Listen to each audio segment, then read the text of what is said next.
Think and Grow Rich by Napoleon Hill. Author's Preface. In every chapter of this book, mention has been made of the money-making secret which has made fortunes for more than 500 exceedingly wealthy men whom I have carefully analyzed over a long period of years. The secret was brought to my attention by Andrew Carnegie more than a quarter of a century ago. The canny, lovable old Scotsman carelessly tossed it into my mind when I was but a boy. Then he sat back in his chair with a merry twinkle in his eyes and watched carefully to see if I had brains enough to understand the full significance of what he'd said to me. When he saw that I had grasped the idea, he asked if I would be willing to spend 20 years or more preparing myself to take it to the world, to men and women who, without the secret, might go through life as failures. I said I would, and with Mr. Carnegie's cooperation, I have kept my promise. This book contains the secret, after having been put to a practical test by thousands of people in almost every walk of life. It was Mr. Carnegie's idea that with the magic formula, which gave him a stupendous fortune, ought to be placed within the reach of people who do not have time to investigate how men make money, and it was his hope that I might test and demonstrate the soundness of the formula through the experience of men and women in every calling. He believed the formula should be taught in all public schools and colleges, and expressed the opinion that if it were properly taught, it would so revolutionize the entire educational system that the time spent in school could be reduced to less than half. His experience with Charles M. Schwab and other young men of Mr. Schwab's type convinced Mr. Carnegie that much of that which is taught in the schools is of no value whatsoever in connection with the business of earning a living or accumulating riches.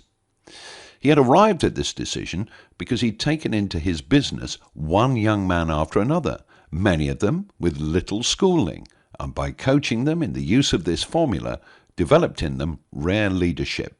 Moreover, his coaching made fortunes for every one of them who followed his instructions. In the chapter on faith, you will hear the astounding story of the organization of the giant United States Steel Corporation, as it was conceived and carried out by one of the young men through whom Mr. Carnegie proved that his formula will work for all who are ready for it. This single application of the secret by that young man, Charles M. Schwab, made him a huge fortune in both money and opportunity.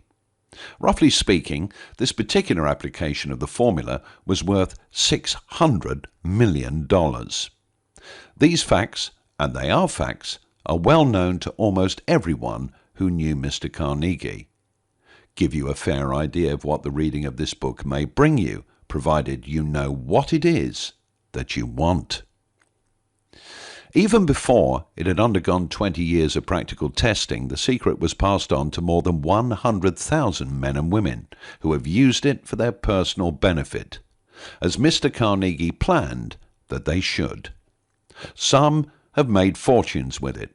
Others have used it successfully in creating harmony in their homes. A clergyman used it so effectively that it brought him an income of upwards of $75,000 a year. Arthur Nash, a Cincinnati tailor, used his near-bankrupt business as a guinea pig on which to test the formula.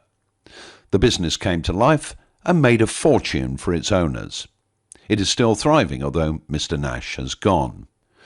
The experiment was so unique that newspapers and magazines gave it more than $1 million worth of laudatory publicity. The secret was passed on to Stuart Austin Weir of Dallas, Texas.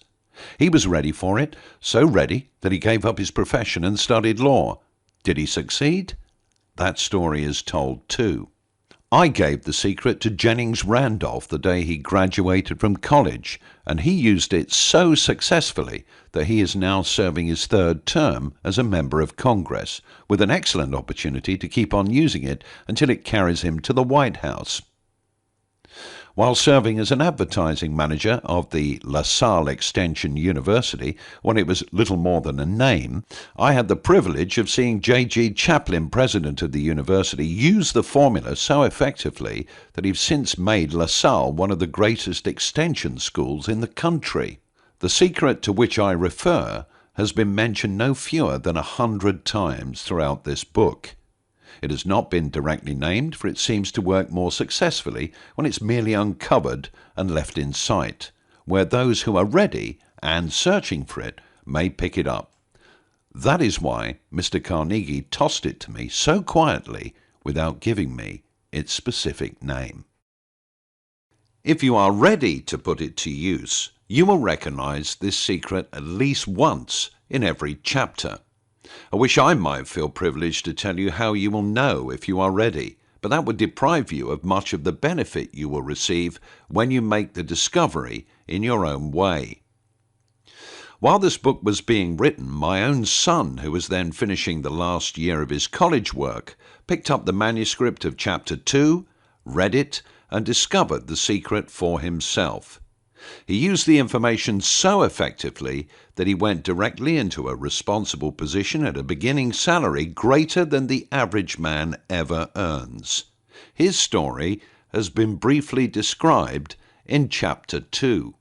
When you read it, perhaps you will dismiss any feeling you may have had at the beginning of the book that it promised too much. And two, if you've ever been discouraged, if you've had difficulties to surmount which took the very soul out of you, if you've tried and failed, if you were ever handicapped by illness or physical affliction, this story of my son's discovery and use of the Carnegie formula may prove to be the oasis in the desert of lost hope for which you have been searching. This secret was extensively used by President Woodrow Wilson during the World War. It was passed on to every soldier who fought in the war, carefully wrapped in the training received before going to the front. President Wilson told me it was a strong factor in raising the funds needed for the war. More than 20 years ago, Honorable Manuel L. Quezon, the resident commissioner of the Philippine Islands, was inspired by the secret to gain freedom for his people. He has gained freedom for the Philippines and is the first president of the Free State. A peculiar thing about this secret is that those who once acquire it and use it find themselves literally swept on to success with but little effort, and they never again submit to failure. If you doubt this, study the names of those who have used it, whether they've been mentioned, check their records for yourself, and be convinced. There is no such thing as something for nothing. The secret to which I refer cannot be had without a price, although the price is far less than its value. It cannot be had at any price by those who are not intentionally searching for it. It cannot be given away. It cannot be purchased for money, for the reason that it comes in two parts. One part is already in possession of those who are ready for it. The secret serves equally well all who are ready for it. Education has nothing to do with it. Long before I was born, the secret had found its way into the possession of Thomas A. Edison, and he used it so intelligently that he became the world's leading inventor, although he had but 3 months of schooling. The secret was passed on to a business associate of Mr. Edison. He used it so effectively that although he was making only $12,000 a year, he accumulated a great fortune and retired from active business while still a young man. You will find his story at the beginning of the first chapter. It should convince you that riches are not beyond your reach, that you can still be what you wish to be, that money, fame, recognition, and happiness can be had by all who are ready and determined to have these blessings. How do I know these things? You should have the answer before you finish this book. You may find it in the very first chapter or on the last page. While I was performing the 20-year task of research which I had undertaken at Mr. Carnegie's request, I analysed hundreds of well-known men, many of whom admitted that they had accumulated their vast fortunes through the aid of the Carnegie secret.